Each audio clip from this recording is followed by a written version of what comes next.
Okay, in this video I'm going to show you how to fix the crashing in Path of Exile 2. It's very easy, so try not to skip any steps. I'm going to put a link for this for the Google Drive, but you want to download this and just run it. It'll come up with a zip file. You just unpack it, then you run the exe, say extract all.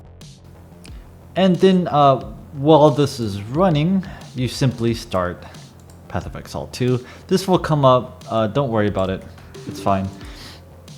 And then start Path of Exile 2, and this is called a PoE uncrasher, and basically it will stop Path of Exile 2 from crashing.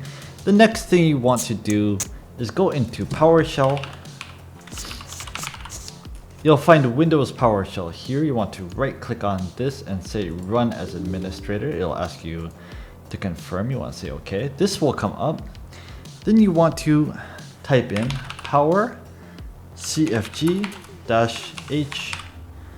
off and power cfg-h on. And for some reason, this stops this game from crashing. I'm not sure why this works, but it apparently does work.